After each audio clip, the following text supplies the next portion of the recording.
galera, tudo bem com vocês? O vídeo dessa semana é um vídeo bem legal, um vídeo que é uma curiosidade, que é daqui da minha cidade, da nossa querida São Gongon. Mais um vídeo sobre São Gongon. Então galera, bora pro vídeo. Galera, vocês já viram corridas de automobilismo, né? Mas vocês já se perguntaram qual foi a primeira e a segunda corrida de automobilismo no Brasil? Ou como essas corridas aconteciam cerca de 112, 113 anos atrás? E como é que era cada corrida? Como é que era ter essas corridas? Bem, o vídeo da semana é sobre a segunda corrida do Brasil, mais precisamente sobre a corrida em São Gonçalo, o segundo circuito de corrida em São Gonçalo.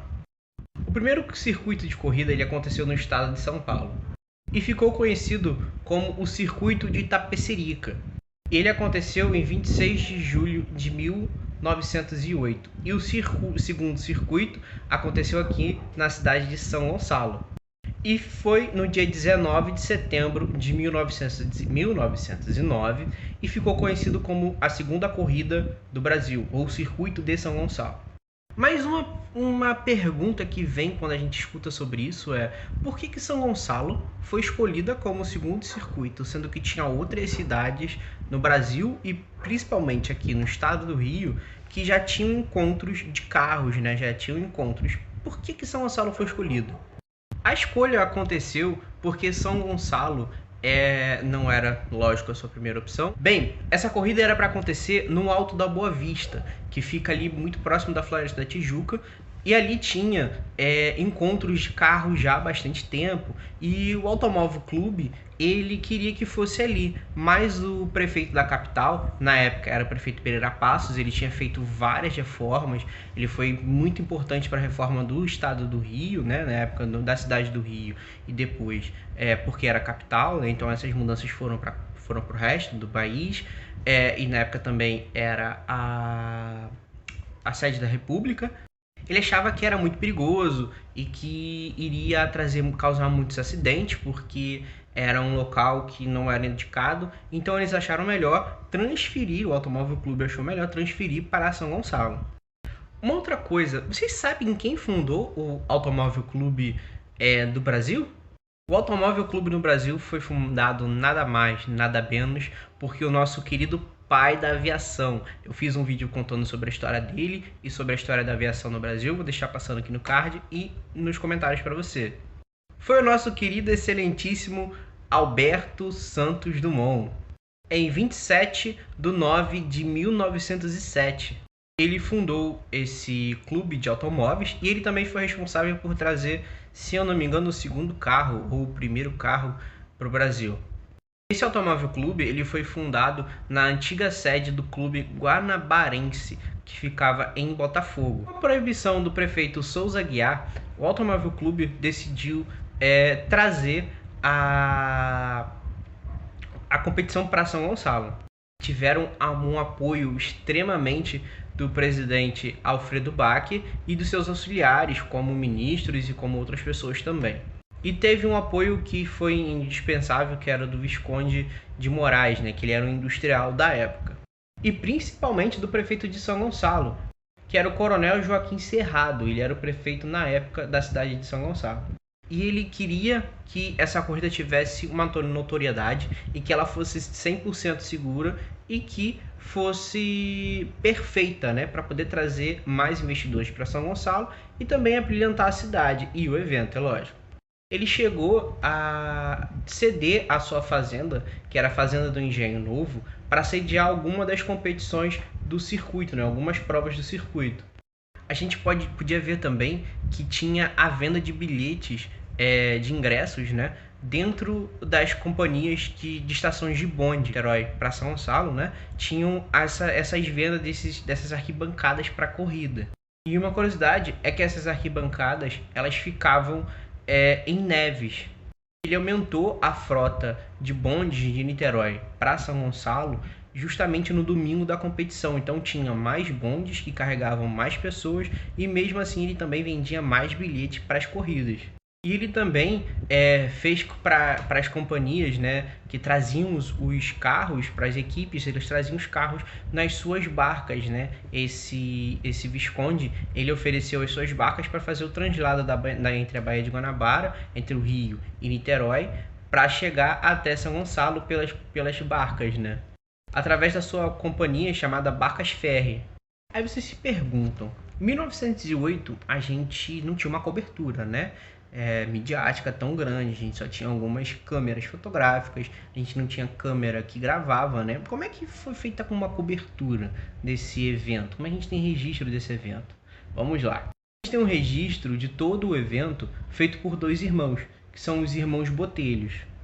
Sendo que o primeiro irmão, o Paulinho, ele era responsável pela câmera, então ele te retirava as fotos em alguns pontos estratégicos. Enquanto seu irmão Alberto, ele participava das corridas junto com um dos precursores do cinema nacional, que era o Francisco Cerrado. Ele seria um dos precursores do cinema nacional mais para frente. E a utilização da câmera nesse circuito, ela possibilitou que as imagens e que a cobertura fosse mais dinâmica e não fosse tão estática como era normalmente o jornalismo. E ela traz essa questão mais dinâmica e traz um panorama geral de como foi o circuito. Eles fizeram fotos que ficaram extremamente famosas, como dos pilotos, dos carros, dos acidentes, que tiveram alguns acidentes, dos vencedores, principalmente dos vencedores, e também de algumas fotos da arquibancada. Uma outra coisa, a gente pensa que para quem que podia participar dessas corridas, né? Só quem podia participar dessas corridas eram as pessoas que eram licenciadas ou que eram ligadas ao Automóvel Clube de São Paulo ou que eram ligadas ao Automóvel Clube Brasil, ou pilotos ligados a essas duas instituições ou mecânicos assalariados dessas instituições também. Na época, as inscrições custavam 25, vou botar na moeda real, R$ 25 para os pilotos e para os mecânicos associados ao Automóvel Clube daqui do Rio ou do Brasil, e custava R$ 100 para as pessoas que não eram ligadas tanto ao Automóvel Clube de São Paulo quanto ao Automóvel Clube do Brasil. A corrida foi dividida em categorias, né? E para se inscrever em cada categoria, bastava dizer o modelo do carro, a força do carro, a gente também importava. E a gente tem cerca de 5 categorias, que vão de B a F. E B, ela vai até 15 cavalos, ou horsepower. C vai até 20 cavalos. D vai até 30 cavalos. E vai até 45 cavalos. E F é acima de 45 cavalos de potência, ou horsepower. Aí vocês se perguntam, para poder competir, tinha que ser um piloto só? Tinha que ser 2 pilotos, 3 pilotos? Não poderiam ser um piloto só, teriam que ser 2 pilotos. E esses 2 pilotos, ou esses 2 ocupantes, eles eram responsáveis por tudo o que aconteceria com eles, com o carro e com acidentes com terceiros, sendo que eles provocados por eles ou não. Aí vocês se perguntam, da onde foi que deu início a essa corrida? Essa corrida deu início em Neves, tanto que ali em Neves a gente tem um monumento que foi feito quando essa corrida fez 100 anos, que vou deixar passando uma foto para vocês, e ali tem o ponto de partida. Aí dali ele partiu para o Porto Velho, para o centro de São Gonçalo, foi para Alcântara, passou pelo Laranjal, passou também pelo Calimbá, que eu acho que era uma sub-região, passou também para uma outra sub-região, que é o Rio da Aldeia, passou pelo Cabo Sul, Engenho Novo, e retornando pelo Sacramento, Pacheco, Alcântara, centro de São Gonçalo, até chegar a Neves, que foi também o ponto de partida. E esse total desse percurso tinha cerca de 72 quilômetros. E esses 72 quilômetros era para a categoria E e F. Para a categoria B, C e D eram de 48 quilômetros. Alguns jornais da época falam que o circuito ele chegou a arrastar multidões, tanto fazendo a travessia do Rio para Niterói, de Niterói para São Gonçalo e vice-versa. Algumas estimativas falam que os bondes de Niterói para São Gonçalo carregaram cerca de 5.000 pessoas. e fizeram uma romaria para as terras lendárias de São Gonçalo, como os jornais diziam na época. Se perguntam, o circuito de São Gonçalo era uma corrida propriamente dita, com questão esportiva, com vencedores e com tudo mais? Aí eu tenho uma resposta para vocês que é não. Não era exatamente uma corrida assim muito bem esportiva. Era mais como se fosse uma autopromoção desses industriais, tanto de São Gonçalo quanto do Rio e de Niterói, e também dos pilotos que faziam parte dessa elite, né? Lógico que tinham que fazer parte dessa elite para ter os carros. E também fazer uma propaganda do automóvel como um meio de transporte mais rápido, seguro e também permitir que tivessem mais produções ou que tivessem mais exportações ou importações, na realidade, desses automóveis para o Brasil. Tem duas curiosidades que eu achei que são bem interessantes para a gente trazer. A primeira é o que o primeiro automóvel chegou no Brasil em meados do final do século XIX, em 1890, por nada mais, nada menos, Alberto Santos Dumont, que é o pai da aviação, que é o pai do automobilismo no Brasil, e ele tinha um carrinho que era muito comum na França na época. Ele tinha um Peugeot, era um Peugeot que era muito comum na época na França.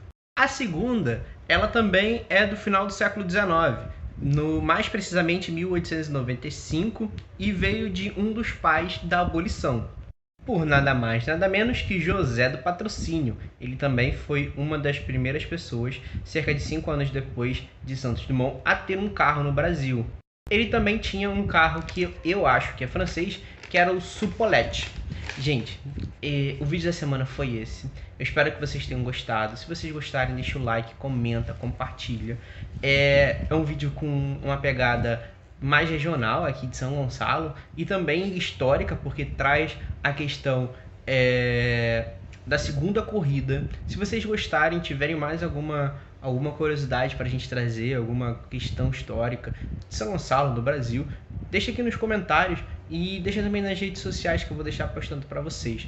Então, galera, é isso. Valeu, família. Tamo junto.